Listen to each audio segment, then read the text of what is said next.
Hello friends, welcome back to my YouTube channel education ज्ञान study. तो फ्रेंड्स, आज हम लोग की इस वीडियो में देखने वाले हैं कि झारखंड एएनएम और झारखंड जीएनएम का फॉर्म कब आने वाला है, इसकी अप्लाई डेट क्या होने वाली है और ये वैकेंसी कब आने वाली है। आज हम लोग किस वीडियो में इसके बारे में देखने वाले हैं कि झारखंड एएनएम और जीएनएम की फॉर्म कब आने वाली है। तो जैसे कि मैं आपको बता दूँ कि झारखंड एएनएम और जीएनएम का फॉर्म 2023 की अगर मैं बात करूँ तो 2023 में ये फॉर्म आपका मई में आ चुका था, लेकिन इस बार ये फॉर्म अभी तक नहीं आया हुआ है। और मैं इसके बारे में अपडेट मैं आपको दे सकता हूँ कि ये जून के एंड में या तो फिर जुलाई के स्टार्टिंग वीक में ये फॉर्म आने की संभावना है। इसका मतलब क्या मैंने बोला कि जून के एंड में या तो फिर जुलाई के स्टार्टिंग वीक में ये फॉर्म आने की संभावना है, ये फॉर्म आ सकती है। चलिए, मैंने आपको ये तो बता दिया कि ये फॉर्म कब आएगी। अब चलिए हम लोग इसके बारे में सिलेबस देख लेते हैं, इसके सिलेबस क्या है और सारा चीज़ को देख लेते हैं।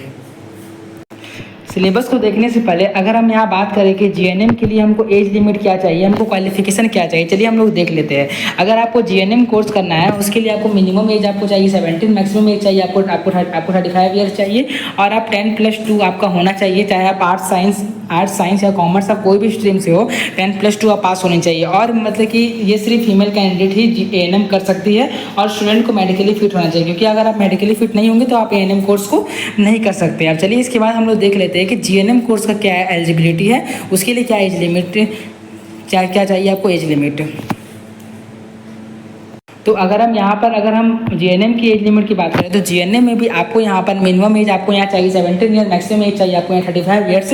लेकिन और अगर आपको जीएनएम करना है तो आपको यहाँ पर 10+2 में आपका यहाँ 40% मार्क्स होना जरूरी, या तो फिर 10+2 with English in vocational GNM course under CBSE board, यहाँ पर और भी यहाँ पर दिया हुआ, या तो फिर register with ANM and state nursing council. अगर आपने एएनएम किया है उसके बाद भी आप यहाँ जीएनएम कर सकते हैं। और अगर आप यहाँ 10+2 अगर आप आर्ट्स से, साइंस से, कॉमर्स से, तभी आप ये जीएनएम कोर्स कर सकते हैं। और स्टूडेंट मेडिकली फिट, एएनएम का कोर्स आपका 2 साल का होता है और वहीं आपका जीएनएम कोर्स आपको यहाँ 3 साल का होता है। ये मैं आपको बता देना चाहता हूँ। अब चलिए इसके बाद हम लोग बात करते हैं सिलेबस की अगर मैं बात करूं तो एएनएम और जीएनएम का आपका जो यहाँ पर सिलेबस होता है, इसमें टोटल आपका 150 क्वेश्चन आपका यहाँ पूछे जाते हैं, जिसमें आपका यहाँ पर 30 क्वेश्चन आपके यहाँ इंग्लिश के होते हैं। उसके बाद आपको यहाँ 30 क्वेश्चन होते हैं फिजिक्स, 30 क्वेश्चन होते हैं केमिस्ट्री, 30 क्वेश्चन होते हैं बायोलॉजी और 30 क्वेश्चन होते हैं इंग्लिश। और यहाँ क्वेश्चन का जो लेवल होता है वो आपका 10th लेवल के ही क्वेश्चन यहाँ पर आपके लगभग पूछे जाते हैं। कुछ आपका यहाँ पर जो आपका इंग्लिश है, इंग्लिश आपका इंटरमीडिएट सारा क्वेश्चन आपको इंग्लिश, इसका मतलब कि इंग्लिश आपका 12th लेवल का पूछा जाएगा।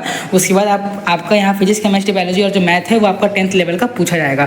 अगर हम यहाँ पर एप्लीकेशन फ़ी की बात करें तो यहाँ पर अगर आप जनरल है, ओबीसी 1 है या तो अगर आप BC 1 BC 2 है तो आपके लिए यहाँ 900 आपके लिए एप्लीकेशन फ़ी है। अगर आप SC ST हो तो आपको यहाँ पर 450 आपको यहाँ एप्लीकेशन फ़ी आपको देना पड़ेगा। इसके बाद यहाँ पर जो मेरिट लिस्ट बनता है वो आपका कितना मार्क्स आपका आया एंट्रेंस एग्जाम में, उसके हिसाब से आपका यहाँ मेरिट लिस्ट बनता है। अगर हम यहाँ पर नेगेटिव मार्किंग की बात करें तो यहाँ पर 0.25 मार्क्स यहाँ पर आपका नेगेटिव मार्किंग रहता है। इसका मतलब कि 1/4 मार्क्स आपका कट कर लिया जाएगा अगर आप एक क्वेश्चन यहाँ गलत करते हैं। तो बहुत सारे लोग के मन में कन्फ्यूजन होते हैं, बहुत सारे स्टूडेंट की, कि यहाँ पर नेगेटिव मार्किंग है कि नहीं। तो मैं आपको बता दूँ कि यहाँ पर आपका नेगेटिव मार्किंग है, इसीलिए आपको सोच समझ के आपको क्वेश्चन पर टिक लगाना है। जो क्वेश्चन सही है आपको उसी में टिक लगाना है। और लास्ट बात कि ये आपका यहाँ पर आपका झारखंड का आपको बस यहाँ पर आवासीय जातिवासी होना चाहिए, तब आप ये फॉर्म को भर सकते हो। Okay, thanks for watching my videos.